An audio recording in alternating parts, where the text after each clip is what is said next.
Buah salam, buah pala. Yang menjawab salam insyaallah dapat pahala, amin ya rabbal alamin. Assalamualaikum warahmatullahi wabarakatuh.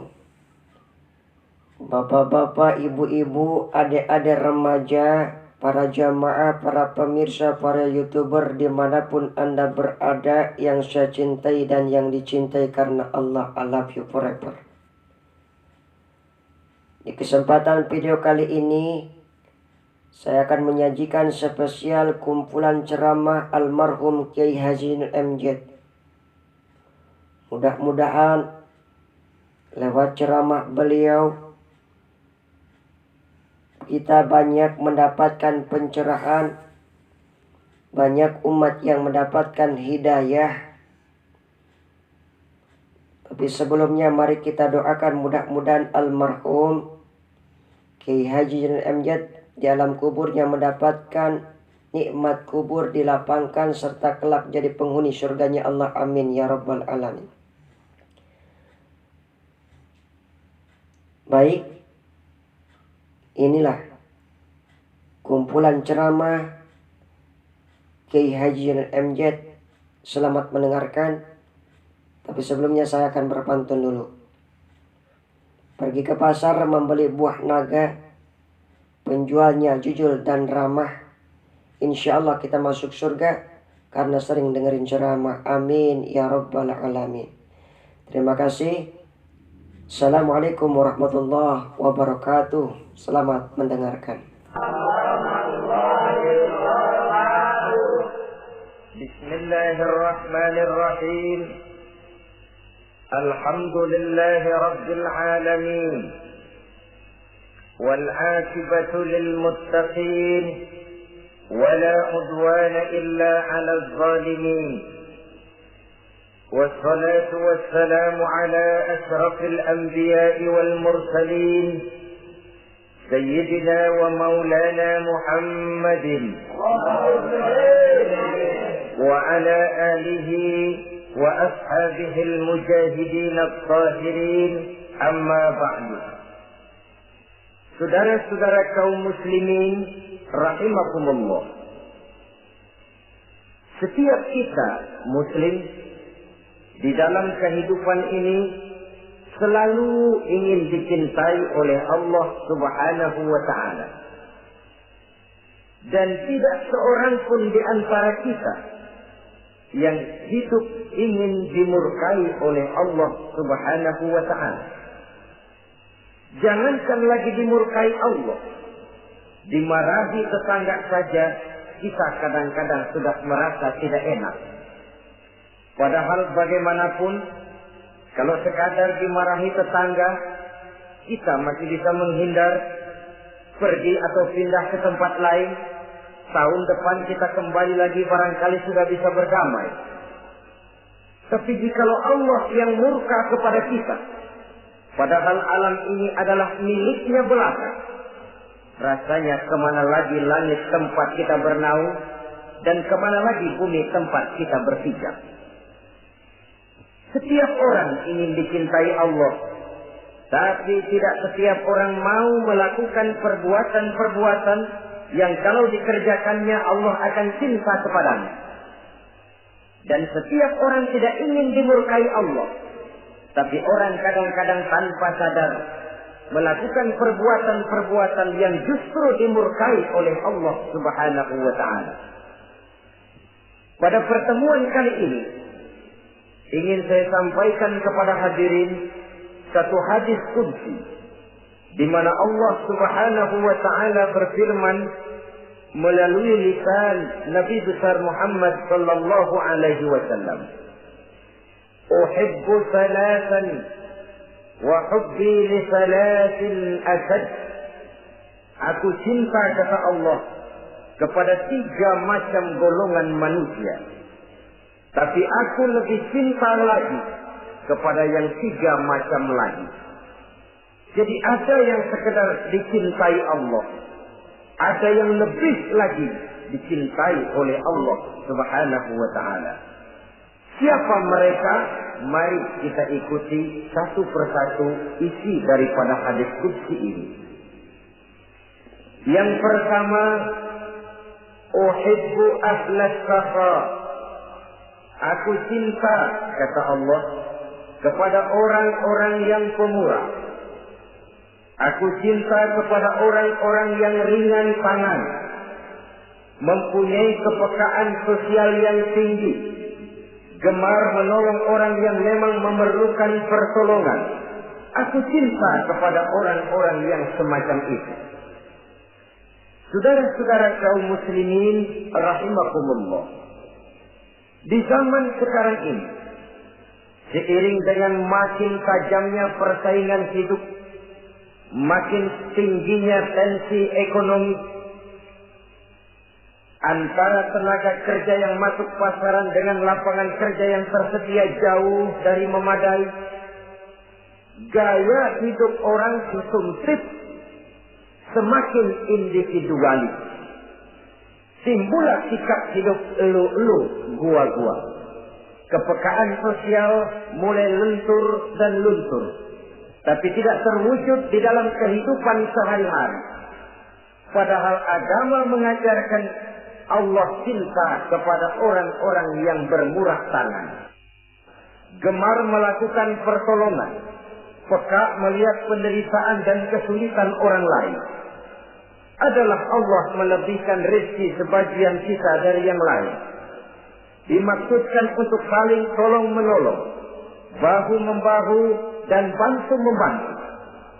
Sehingga dengan demikian, apa yang disabdakan Nabi dalam hadis, Ar-Rahimuna yarhamuhumur Rahman, irhamu ahlal ardi yarhamkum man fis sama.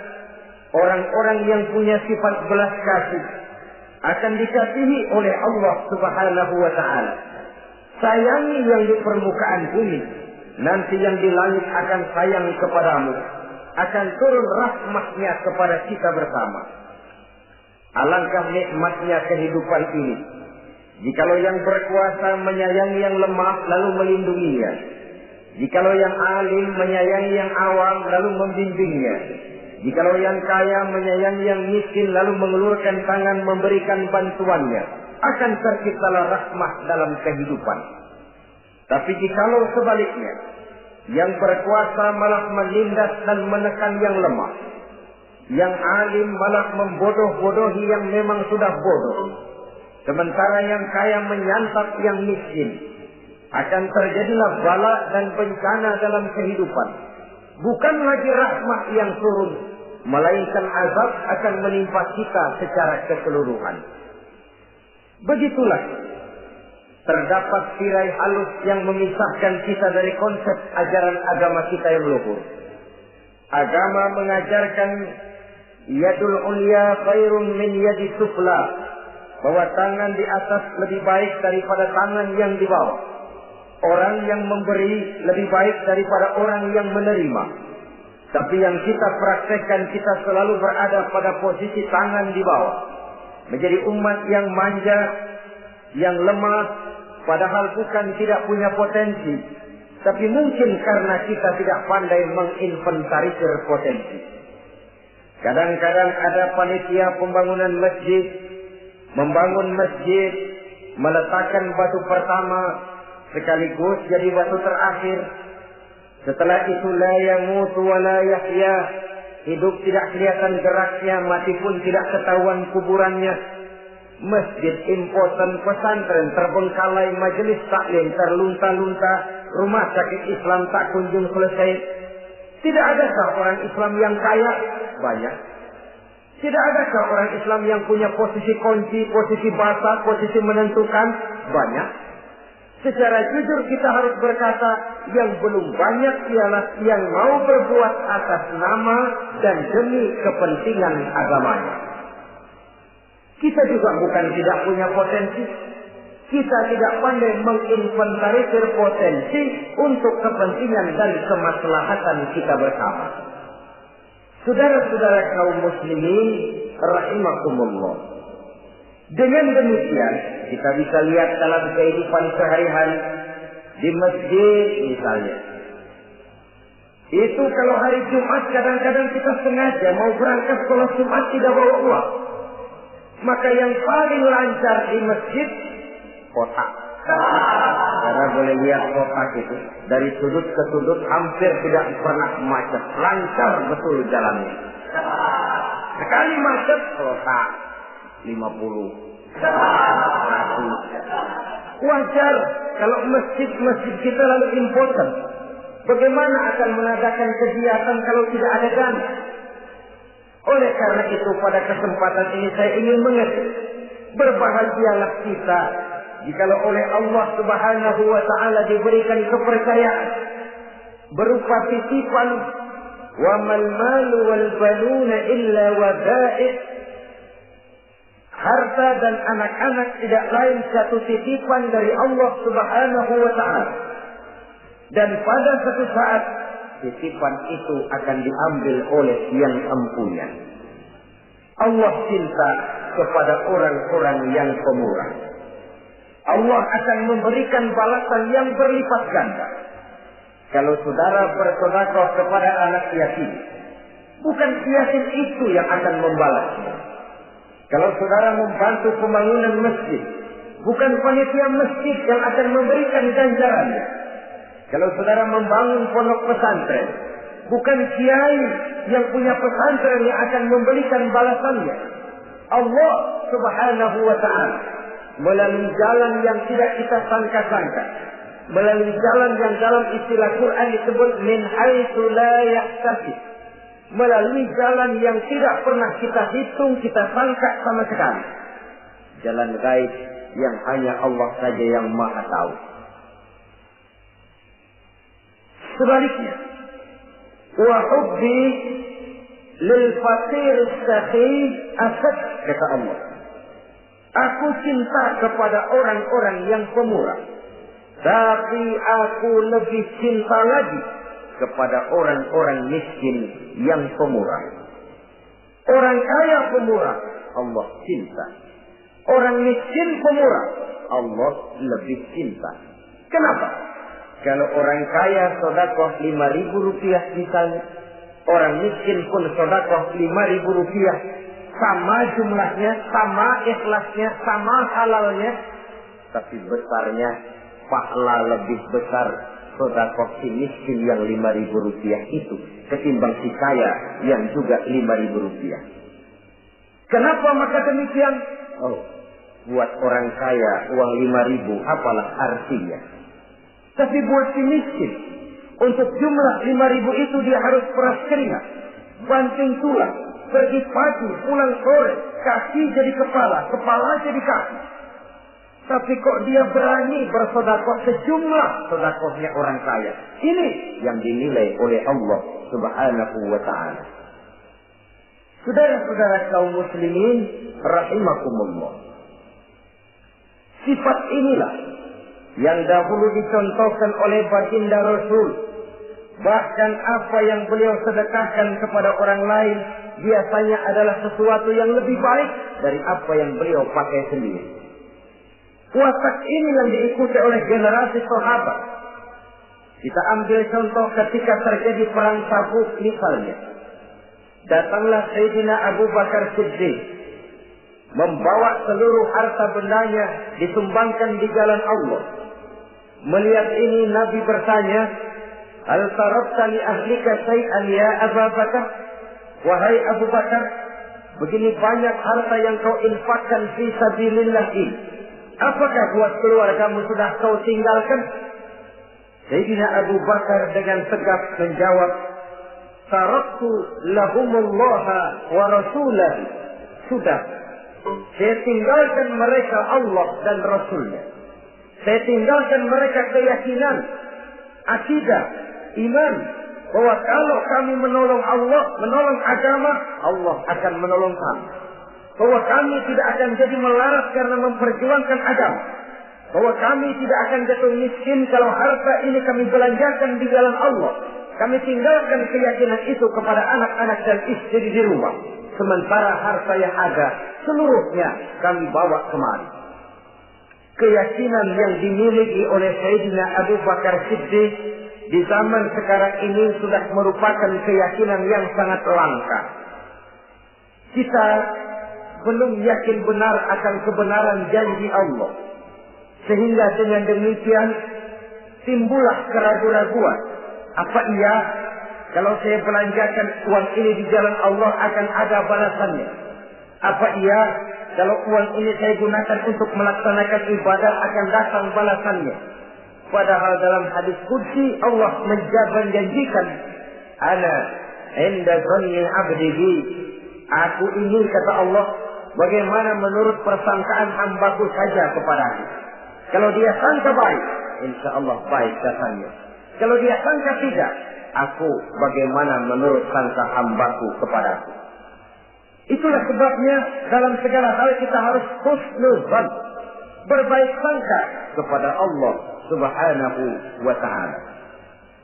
Saudara-saudara kaum muslimin rahimakumullah, inilah golongan pertama kekasih Allah, orang-orang yang dicintai Allah, orang-orang yang pemurah, yang sadar bahwa harta hanya sekadar titipan dari Allah Subhanahu wa ta'ala. Dan harta menurut Nabi, apabila sudah kita belanjakan di jalan Allah, dia akan berkata, pertama, kuntu qalilatan fakatsartani, jumlahku sebenarnya sedikit, tapi lantaran engkau sedekahkan aku, engkau belanjakan aku di jalan Allah, maka jumlahku jadi banyak. Kau sedekah 1.000, dibalas 7.000, dikali 10, dikali 100, masih ditambah wallahu yudha'ifu liman yasha. Allah melipat gandakan pahala kebajikan dari orang-orang yang dikehendakinya. Yang kedua, harta itu akan bicara lagi. Kuntu faniyatan fa'abqaitani. Aku ini sebenarnya fana, tidak kekal, berubah, relatif dan temporer, sirna oleh pergeseran masa dan pertukaran waktu. Tapi lantaran engkau sedekahkan aku, engkau belanjakan aku di jalan Allah, maka nilaiku jadi kekal, akan mendampingi engkau sampai di hadratullah azza wa jalla di akhirat nanti. Jadi harta yang kita tumpuk-tumpuk, yang kita sangka akan mengekalkan kita sampai tidak akan miskin 7 keturunan, dengan segala macam cara kita tempuh, dia bukan harta yang kekal. Yang kekal, yang kita belanjakan di jalan Allah Subhanahu wa ta'ala. Itu milik kita yang benar-benar akan kita nikmati. Yang ketiga, harta itu akan berkata lagi, kunta harisi fal'ana sirtu harisaka. Dahulu kamulah yang menjaga saya, tapi sekarang setelah saya sedekahkan, setelah engkau sedekahkan aku, setelah engkau belanjakan aku di jalan Allah, bukan engkau lagi yang jaga aku, kata si harta, akulah yang akan menjagamu. Di dunia orang yang rajin sedekah, sedekahnya itu menolak bala, terhindar dari segala bencana dan musibah. Sementara di akhirat, sedekahnya itu akan menjadi dinding yang menjaga dia dari jilatan api neraka. Demikian harta yang sudah kita infakkan, kita belanjakan, kita sedekahkan di jalan Allah itu akan menjadi pegangan kita. Sehingga Nabi menyatakan, inna sadaqatal mar'il muslim tazidu fil umri wa tadfa'u mitatas su'i. Sesungguhnya sedekahnya seorang mukmin dapat menambah umur panjang dan menyelamatkan seseorang dari mati secara su'ul khatimah. Marilah kita melihat bahwa agama ini memerlukan kita, bahwa umat ini mengharapkan pengorbanan kita. Dengan segala kemampuan yang ada pada diri kita, mari kita menyadari bahwa harta kita yang benar-benar milik kita, sesungguhnya yang sudah kita belanjakan di jalan Allah Subhanahu wa ta'ala. Saudara-saudara kaum muslimin rahimakumullah, inilah golongan pertama. Golongan yang kedua yang dicintai oleh Allah Subhanahu wa ta'ala, uhibbul mutawadhi'in. Aku cinta, kata Allah, kepada orang-orang yang rendah hati, orang-orang yang membawa ilmu padi, makin berisi makin merunduk, makin di puncak, makin sadar akan kelemahan dan keterbatasannya. Aku cinta kepada orang-orang yang rendah hati. Adalah satu sifat dari Rasulullah Sallallahu Alaihi Wasallam yang diriwayatkan oleh Imam Abu Ja'far Al-Barzanji misalnya dalam rawi Barzanjinya, wa kana sallallahu alaihi wasallam syadidal haya'i wat tawadhu. Adalah Rasulullah Sallallahu Alaihi Wasallam seorang yang sangat pemalu dan sangat rendah hati. Tawadhu, tidak melonjak menjadi angkuh dan sombong. Walaupun beliau adalah asraful anbiya wal mursalin, nabi dan rasul termulia, imamul muttaqin, imamnya orang-orang yang bertakwa, rahmatan lil alamin, diutus sebagai rahmat bagi seluruh alam. Tapi tawaduknya demikian luar biasa. Ketika beliau terusir dari Mekah, kita bisa membayangkan meninggalkan kampung halaman, meninggalkan keluarga yang berbeda akidah, hijrah ke Madinah. Tapi pada lain kesempatan, ketika beliau dengan bala tentaranya masuk ke kota Mekah, dan orang-orang kafir Quraisy yang kita kenal dalam peristiwa Fathu Makkah itu, gentar hati mereka, sembunyi di dalam rumahnya masing-masing. Mereka masih ingat beberapa tahun yang silam, dikala Nabi Muhammad dan para sahabatnya dikejar-kejar, terusir dari Mekah hijrah ke Madinah. Sekarang Rasul kembali ke Mekah dengan segala keperkasaan bala tentaranya.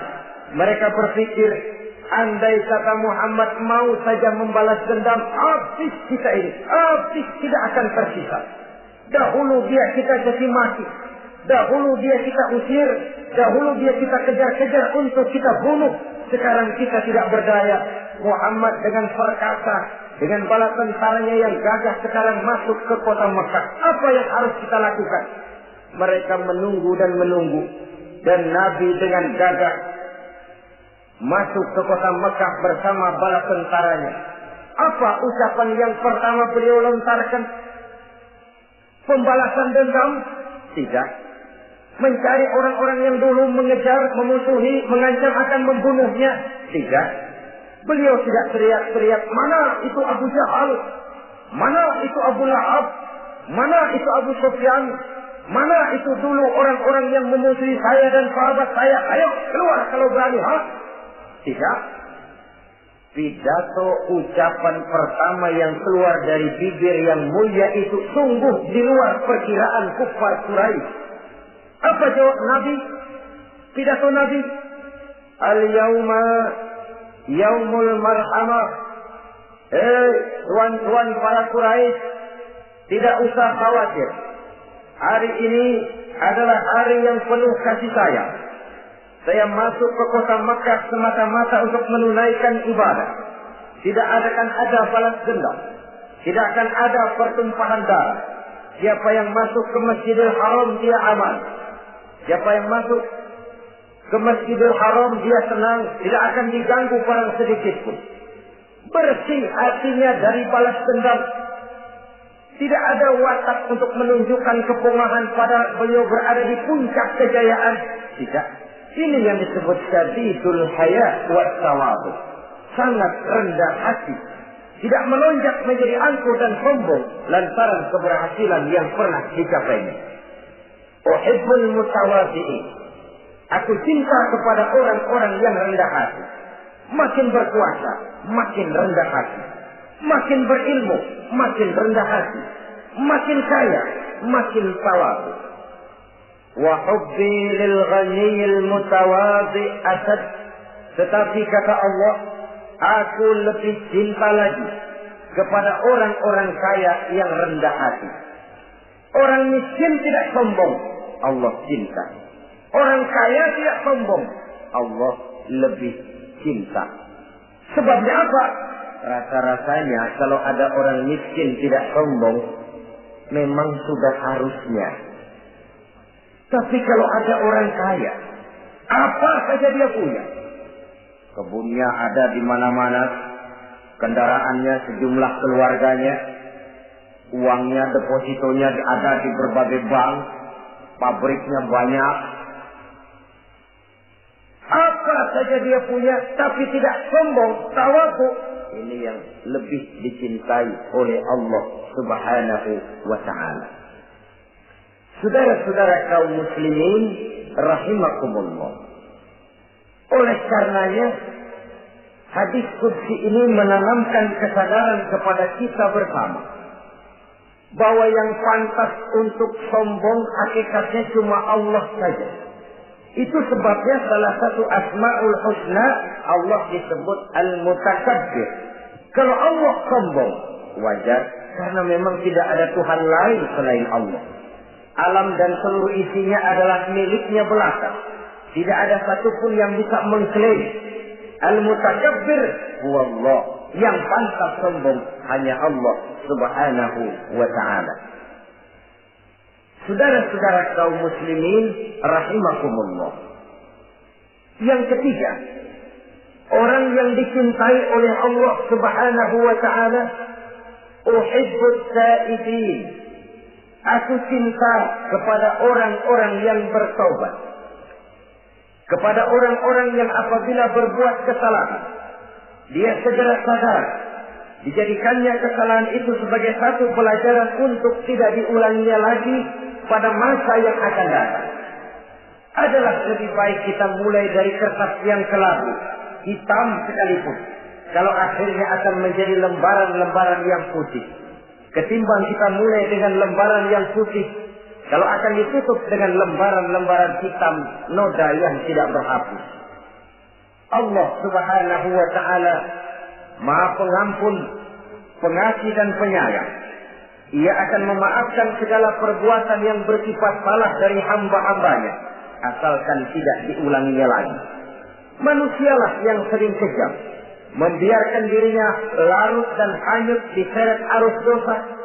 Ia sadar itu satu kesalahan, tapi tidak berupaya untuk menyelamatkan dirinya sendiri.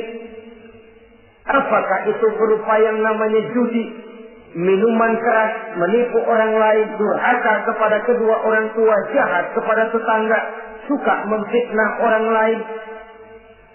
Dibiarkan dirinya hanyut di dalam lembah dosa tanpa upaya penyelamatan sama sekali. Atau kadang-kadang mengulur waktu. Nanti saja sudah tua-tuaan taubatnya. Padahal waktu tidak pernah main-main. Uhibbut taibin. Aku cinta kepada orang-orang yang mau bertaubat. Wa hubbi lisyabit taib asyad.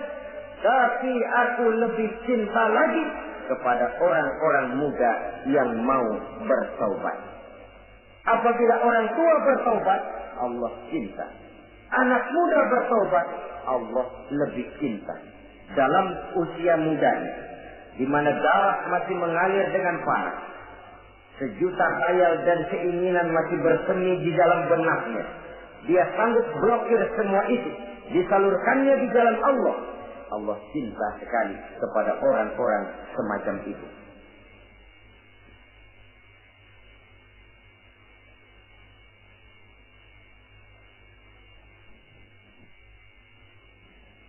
Saudara-saudara kaum muslimin rahimakumullah.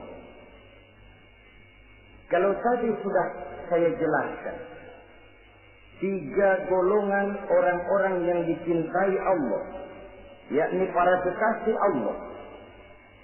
Orang-orang yang pemurah, gemar memberikan pertolongan. Kemudian yang kedua, orang-orang yang rendah hati. Dan yang ketiga adalah orang-orang yang suka bertaubat. Maka kemudian hadis qudsi ini dilanjutkan oleh Allah Subhanahu wa ta'ala dengan menjelaskan lawanan dari 3 golongan tadi. Kalau 3 golongan tadi adalah orang-orang yang dicintai Allah, maka 3 golongan yang berikutnya adalah mereka yang dibenci, dimurkai oleh Allah Subhanahu wa ta'ala. Siapa mereka? Jumlahnya juga 3, lawanan dari yang 3 tadi pertama. Yang pertama, saudara-saudara,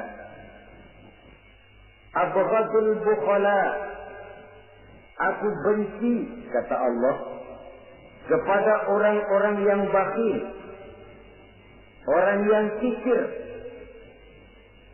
orang yang diberikan amanah berupa harta, lalu tidak tersentuh hatinya melihat kesulitan dan penderitaan orang lain. Tetangganya merasap dan merintih kelaparan, sementara ia dengan senang berpangku tangan, padahal ada kelebihan rezekinya. Ia tahu kesulitan orang lain, tapi ia tidak berusaha mengulurkan tangan memberikan bantuan. Kenapa seseorang bisa terjebak ke dalam penyakit bakhil bin kikir alias pelit seperti ini? Oleh karena harta benda dunia itu sudah berakar kuat di hatinya. Tidak mau lepas lagi ia dari sana. Tidak mau berpisah ia dengan harta itu walau sedikit jua pun. Dan memang para ulama sufi mengajarkan, orang kaya itu ada dua. Ada orang kaya hakiki, ada orang kaya majazi. Orang kaya hakiki, orang kaya sebenarnya adalah orang yang kaya hatinya. Luas cakrawala pandangannya, terbentang nuansanya, tidak cukup melihat karunia yang diberikan Allah dalam kehidupan ini. Orang yang kaya hati, inilah orang kaya hati. Adapun orang kaya majazi adalah orang yang banyak hartanya tapi miskin hatinya. Hidupnya sudah melimpah tapi ia selalu merasa kurang, maka ia tidak pernah cukup. Posisinya sudah kaya tapi ia masih merasa miskin, maka ia pun selalu miskin. Imam Ghazali rahimahullah memberikan contoh yang indah. Perjalanan hidup manusia sama dengan naik kapal laut yang besar menuju pulau bernama akhirat, mencapai pantai surga bahagia. Kapal ini akan singgah di satu pulau bernama dunia. Para penumpang diperbolehkan turun, tapi sebelumnya diingatkan lebih dahulu bahwa ini cuma sekedar tempat transit. Di dunia, di pulau yang bernama dunia, para penumpang boleh mengambil apa yang memang diperlukan untuk bekal dalam perjalanan. Tapi jangan lupa bahwa kapal akan melanjutkan perjalanan menuju kepulauan akhirat yang kekal dan abadi. Maka turunlah para penumpang ke pulau yang bernama dunia ini. Macam-macam tingkah lakunya ketika mereka menjejakkan kaki ke pulau dunia. Ada yang tetap sadar kepada pesan nakoda. Dia turun ke pulau yang bernama dunia, yang hijau, ranau, indah, memikat, mempedaya, mempesona. Tapi ia tetap sadar, ini cuma tempat transit. Ini cuma tempat persinggahan sementara. Bukan ini tempat yang akan saya tuju. Kapal akan segera berangkat. Saya harus bersiap-siap. Diambilnya apa yang diperbolehkan di pulau bernama dunia sebagai bekal menuju perjalanan akhirat. Dan setelah itu dia segera kembali ke kapal untuk melanjutkan perjalanannya. Ada pula penumpang yang lalai. Ketika turun ke pulau bernama dunia ini, ia lupa kepada pesan sang nakoda. Ia terpedaya oleh hijau ranaunya kepulauan dunia. Ia terpikat oleh gemerlapnya kehidupan dunia. Sibuklah seluruh waktunya untuk mengambil segala yang ada di kepulauan dunia ini. Ia menyangka bahwa ia sudah sampai kepada tujuan yang sebenarnya. Dikala peluit kapal berbunyi, pertanda kapal akan segera berangkat, rupanya baru sadar dia bahwa ini bukan tujuan yang sebenarnya. Ia berusaha kembali ke kapal, walaupun masih bisa ikut naik kapal, tapi sayang tempatnya sudah ditempati oleh orang lain. Inilah contoh dari orang-orang yang kehidupan dunia telah melalaikan mereka daripada tujuan akhirat. Yang lebih celaka adalah nasib penumpang ketiga. Mereka yang tertinggal sama sekali di kepulauan dunia. Mereka lah orang-orang kafir, orang-orang munafik, orang-orang musyrik, bagi mereka surgalah dunia ini. Bila kehidupan dunia berakhir pula lah surganya sampai di sini. Ia menyangka sudah sampai kepada terminal akhir, padahal cuma sekedar halte, tempat di mana kapal singgah sebentar saja untuk melanjutkan perjalanan menuju kepulauan akhirat yang kekal dan abadi. Saudara-saudara kaum muslimin rahimakumullah, orang-orang yang sadar bahwa dunia cuma sekedar satu tempat transit, maka kesadaran itu menggugah dia kepada keyakinan terhadap kalimat inna lillahi wa inna ilaihi raji'un. Segalanya datang dari Allah, segalanya akan kembali kepada Allah. Tidak ada yang dibawanya saat ia terlahir ke alam dunia ini, dan tidak akan ada yang dibawanya kembali saat ia keluar meninggalkan alam dunia ini, kecuali iman dan amal soleh yang dikerjakannya di dalam kehidupan kita. Bukan bakhil yang menyebabkan orang cepat jadi kaya, bukan pemurah yang menyebabkan orang jatuh miskin dan bangkrut, tetapi kesadaran bahwa segalanya datang dari Allah, segalanya akan kembali kepada Allah, akan membuat kita walaupun memiliki harta dan benda, tapi ia tidak berurat dan berakar di dalam hati. Abghadul bukhala, kata Allah, aku benci kepada orang-orang yang bakhil. Kadang-kadang jangankan untuk orang lain, untuk kepentingan agama, dirinya sendiri saja tidak bisa menikmati kekayaannya. Kaya dia sebenarnya, tapi dia tidak sadar akan kekayaannya. Lebih celaka lagi, dia tidak tahu untuk apa kekayaan itu akan dipergunakan. Lahirnya mazhab materialisme, hidup serba cukup, serba ada, seperti yang kita lihat di negara-negara yang makmur, di Eropa bagian barat misalnya. Keluarga-keluarga jet set yang akhirnya bingung karena kebanyakan harta. Kalau kita di timur umumnya bingung karena tidak punya harta. Di sana orang bingung karena kebanyakan harta, mau diapakan harta itu.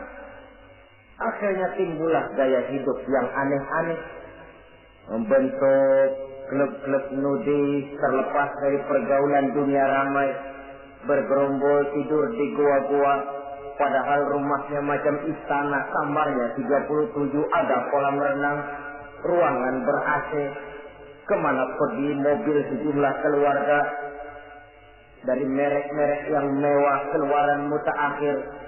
Tidak buat mobil, punya kapal pesiar, kapal laut. Tidak cukup kapal laut, punya kapal pesawat terbang pribadi. Apa yang dimau, uangnya bisa bicara. Tapi akhirnya lalu sampai kepada titik jenuh, sampai kepada yang namanya frozen emotional attitude. Dan sikap batin inilah yang pada akhirnya mendorong seseorang untuk sampai kepada tingkat yang disebut tamak, rakus, serakah. Dan mental semacam ini tidak hanya membahayakan bagi pribadi yang punya watak, tapi juga bagi lingkungan, bagi masyarakat, bahkan dalam skop yang luas, bagi pertumbuhan suatu bangsa, bagi pertumbuhan suatu negara. Sikap-sikap tamak, rakus, serakah, mau menang sendiri, mau kuasa sendiri, mau basah sendiri, mau kaya sendiri, berkaitan dengan orang lain, adalah sikap-sikap yang tidak saja bertentangan dengan ajaran agama kita, tapi juga bertentangan dengan falsafat dasar kehidupan bangsa kita, yakni Pancasila. Saudara-saudara kaum muslimin rahimakumullah, lawanannya kemudian Allah menyatakan, wa bughdi lil ghaniyil bakhil asad, aku benci kepada orang yang bakhil, tapi aku lebih benci lagi kepada orang-orang kaya yang bakhil. Kalau orang miskin pelit, barangkali masih orang berkata pantaslah dia itu pelit, miskin. Tapi kalau kaya, bakhil, kaya, pelit, rasanya orang menyayangkan.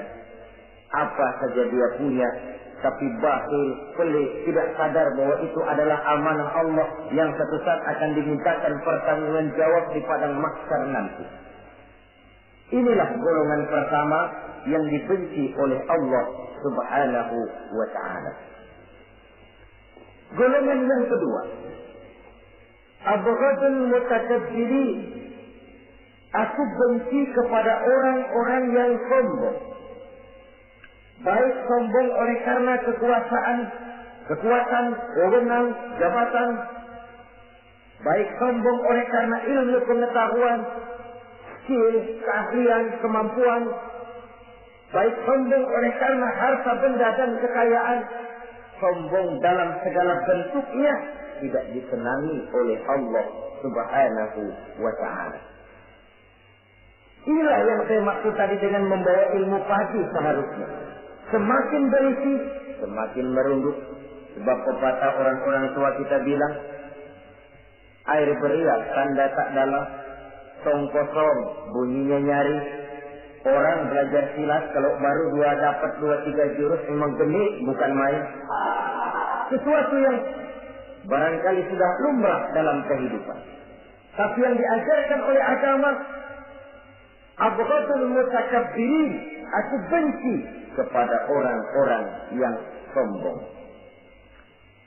Al-Quran syarat dengan contoh-contoh baik dari perjalanan sejarah, baik dari perjalanan para hidup para nabi dan para rasul. Seluruhnya merupakan tamsil, contoh dan ibarat bagi kita bersama. Fanzuru kaifa kana akibatul mukazzibin. Fanzuru kaifa kana akibatul mujrimin. Berjalanlah kamu di permukaan bumi, lihat bagaimana akibat yang diderita oleh para pendusta. Lihat bagaimana akibat yang diderita oleh para pembuat dosa, oleh orang-orang yang sombong, angkuh, congkak dan takabur. Mereka satu demi satu mengalami kehancuran tenggelam di perut sejarah. Kurang apa Fir'aun? Kurang apa Raja Namrud? Kurang apa Raja Abrahat? Tentaranya gagah perkasa, kekuasaannya luas, istananya megah dan besar. Pengawalnya gentayangan di mana-mana, intelnya selalu siap siaga menjaga keamanan. Sang raja diraja. Entok waktu berputar masa beredar, tenggelam oleh perputaran waktu dan peredaran zaman. Tidak ada satu keabadian dalam kehidupan ini. Akankah kita melahirkan Fir'aun kelas baru? Namrud di zaman modern, Abrahat gaya kini, yang semakin berada di puncak kekuasaan semakin lupa diri dan lupa daratan. Menjadi orang yang hanya mau benar sendiri, adil sendiri, makmur sendiri, tidak peduli menari di atas bangkai dan penderitaan orang lain. Akankah kita melahirkan korun gaya baru yang sombong oleh karena harta kekayaan yang berlipat ganda? Ataukah kita akan melahirkan barsisul abid gaya baru yang sombong oleh karena ilmu pengetahuan yang dimilikinya? Marilah kita menyadari al-mutakabbir huwa Allah. Yang pantas, boleh dan sombong, wajar untuk sombong, cuma Allah Subhanahu wa ta'ala. Abghadul mutakabbirin, aku benci kepada orang-orang yang sombong. Saudara-saudara kaum muslimin rahimakumullah, lawanannya kata Allah, selebihnya wa bughdi lil faqiril mutakabbir asad. Tetapi kata Allah, aku lebih benci lagi kepada orang miskin yang sombong. Ini yang sudah tidak punya pilihan. Orang pintar sombong barangkali lumayan, goblok sombong minta ampun. Pejabat sombong barangkali karena punya pangkat. Rakyat sombong, apa yang mau disombongi? Orang kaya sombong barangkali karena kekayaannya. Melarat, miskin, sombong, minta ampun.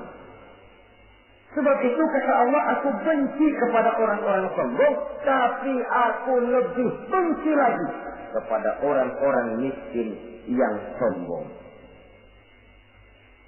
Hadis qudsi ini tentu saja memberikan satu kesadaran rohani yang paling dalam pada kehidupan kita setiap pribadi muslim.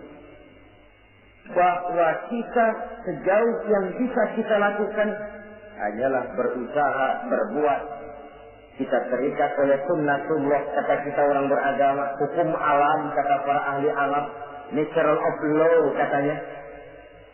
Tapi di sebalik itu, sesungguhnya segala hasil usaha, kepastian dan ketentuannya hak prerogatif dari Allah Subhanahu wa Ta'ala.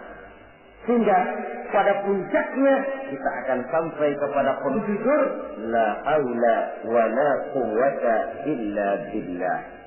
Tidak ada daya kita, tidak ada kekuatan kita kecuali apa yang memang telah diberikan Allah. Ialah sumber daya, sumber gerak, sumber seluruh kekuatan.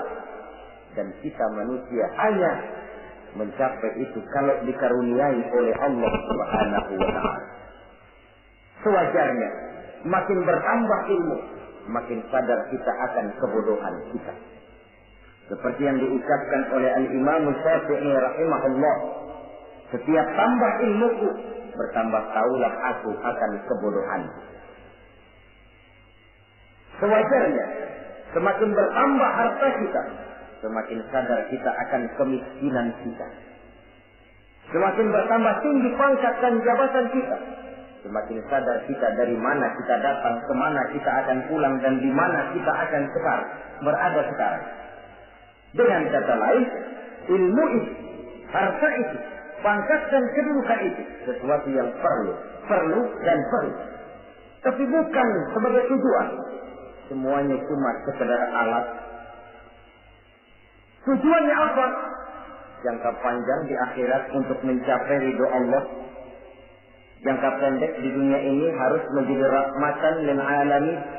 Bagaimana ilmu itu jadi rahmah bagi lingkungan, bagaimana kekuasaan itu jadi rahmah bagi lingkungan, bagaimana harta itu jadi rahmah bagi lingkungan, berfungsi sosial untuk kebersamaan di dalam kehidupan ini. Saudara-saudara kaum muslimin rahimakumullah, inilah golongan kedua yang dimurkai oleh Allah Subhanahu wa Ta'ala. Golongan yang ketiga,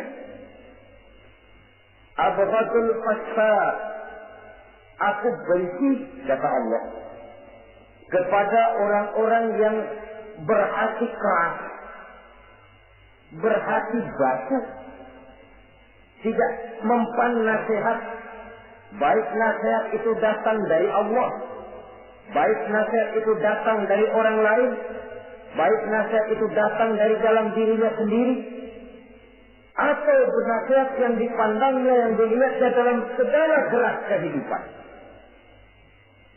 Satu hari bahkan beberapa sahabat pernah menghadap Rasulullah Sallallahu Alaihi Wasallam. Ya Rasul, jikalau sekarang ini kami nyaris tidak punya problem, artinya semua problem kami tuntas, sedikit kami bingung, Tuanlah tempat kami bertanya. Kami tidak mengerti hukum, Tuan tempat kami meminta fatwa. Kami ingin mendapat petunjuk, kepada Tuan kami mengadu. Tapi nanti kalau satu saat Tuan telah berangkat meninggalkan kami, ya Rasulullah, menghadap Allah Subhanahu wa Ta'ala, tinggallah kami hidup tanpa bimbingan Tuan, kemana lagi kami harus minta nasihat? Baginda Rasul senyum, kemudian beliau menjawab, taraktu lakum nasihatain. Kamu tidak usah khawatir. Kalaupun pada satu saat nanti aku berangkat meninggalkan kamu semua, kembali menghadap Allah Subhanahu wa Ta'ala, kamu tidak perlu bingung. Tempat kamu minta nasihat ada, tempat kamu bertanya ada, tempat kamu minta fatwa dan kepastian hukum ada. Taraktu lakum nasihatain. Aku tinggalkan untukmu dua macam nasihat. Pertama, yang aku tinggalkan kepadamu itu nasihat yang pandai bicara. Yang kedua, yang aku tinggalkan kepadamu itu nasihat yang diam saja. Sahabat lalu bertanya, kalau nasihat yang bisa bicara itu apa ya Rasul? Beliau menjawab, Al-Quranul Karim. 6.666 ayat, 30 juz, 114 surah, seluruhnya nasihat bagi umat Islam. Apapun yang akan kau kerjakan, kemanapun kau akan pergi, bertanyalah kepada Al-Quran, minta nasihatnya. Bertanya langsung? Tentu tidak. Bertanya kepada Al-Quran artinya fas'alu ahla dzikri in kuntum la ta'lamun. Jikalau kamu memang tidak mengerti, bertanyalah kepada yang mengerti. Yang mengerti Al-Quran tentu tidak lain para ulama, para kiai, para asatidz, guru-guru yang mengaku kita di majelis taklim. Nasihat yang pandai bicara, Al-Quranul Karim. Kemanapun saja kaki akan kita langkahkan, ke arah manapun bumi yang akan kita tuju, mintalah lebih dahulu nasihat Al-Quranul Karim. Usaha apapun yang akan kita lakukan, mintalah nasihat kepadanya. Itu nasihat yang pandai bicara. Lalu sahabat bertanya lagi, kalau nasihat yang diam saja itu apa ya Rasul? Beliau menjawab, nasihat yang diam saja itu maut. Diam saja dia, tidak bicara, tapi pasti datangnya. Dan itu jadi nasihat. Kalau sekarang kau menyolatkan orang lain, apa tidak mungkin besok kau disolatkan orang? Kalau hari ini kau antar jenazah temanmu ke yang lahat, entah tahun depan, bulan depan, minggu depan, entah 5-10 tahun yang akan datang, bukankah kau yang akan diantar ke yang lahat? Kau tengoklah temanmu itu. Matanya masih ada tapi sudah tidak sanggup lagi melihat. Jangankan melihat, digerakkan saja pun sudah tidak bisa. Telinganya belum kemana-mana tapi sudah tidak mampu lagi mendengar. Kakinya masih cukup tapi sudah tidak mampu untuk dipakai berjalan. Tangannya masih ada tapi tidak ada lagi yang bisa dipegangnya. Apa yang kurang kalau sudah demikian? Kau tumpuk harta kekayaan untuk 7 turunan, kau sangka kau tidak akan mati karena itu. Kau ingin selalu berada di puncak padahal hidup ini mendaki dan menurun. Ini seluruhnya merupakan nasihat. Orang yang hatinya keras tidak mempan nasihat yang datang dari Allah, Quran dan maut. Nasihat yang datang dari orang lain, kadang-kadang diberikan nasihat lebih pandai dia berkilah, lebih pandai dia berkelit, lebih pandai dia berjawab. Orang yang memberi nasihat baru bicara 1, dia sudah 10. Nasihat yang datang dari orang lain tidak juga bisa menyentuh hatinya. Atau nasihat yang timbul dari dalam dirinya sendiri. Kulit yang mulai berkerut, uban yang mulai bertabur, gigi yang permisi satu demi satu. Itu kan seluruhnya merupakan nasihat. Tapi orang yang hatinya keras, kasar, istilah kita barangkali sudah kulit badak, muka tembok, kuping kebo, masuk dalam golongan khatamallahu ala qulubihim. Allah sudah tutup cap, Allah tempel hati mereka, tidak masuk lagi nasihat. Na'udzubillah summa na'udzubillah. Beruntung kita kalau oleh Allah ini diberikan hati yang lembut, peka, mudah menerima kebenaran, tidak tertutup terhadap kebenaran. Walaupun kebenarannya itu datang dari seorang budak yang hitam legah. Karena memang agama mengajarkan khuzil hikmata wa la yadurruka min ayyi wi'ain kharajat. Ambillah hikmah, ambillah kebenaran, tidak usah terlalu kau pedulikan dari mana sumbernya. Asal itu merupakan kebenaran, jadikan sebagai nasihat di dalam kehidupan. Saudara-saudara kaum muslimin rahimakumullah. Rugi dan celaka kita kalau sampai diberikan hati yang keras, kasar, masuk dalam qaswatul qalbi, hati yang kasar, keras, tidak mempan nasihat apapun. Kalau kadang-kadang masuk telinga kanan, keluar lagi telinga kiri, tidak pernah singgah di lubuk hatinya walau sebentar sekalipun. Tidak pernah transit, atau kalaupun transit seperti air di daun talas, mudah bergoyah ke kiri dan ke kanan. Allah benci kepada orang-orang yang hatinya keras. Selanjutnya, wa bughdil syaikhil fasik asad. Tapi kata Allah, aku lebih benci lagi kepada orang tua yang hatinya keras. Tua-tua keladi katanya, makin tua makin menjadi. Kalau ada anak muda bandel, nakal, setidaknya orang masih punya harapan. Masih ada orang berkata, ya doain aja dah, mudah-mudahan dia makin dewasa, makin lurus jalan hidupnya, makin benar langkahnya, makin sadar rasa keagamaannya. Masih ada ucapan seperti itu. Tapi kalau sudah tua, malah makin gila, orang sudah habis harapan. Paling orang bilang, laki-laki udah asar, udah maghrib, udah dekat ke lubang kubur, bedung maghrib masih nyingsok aja di perapatan.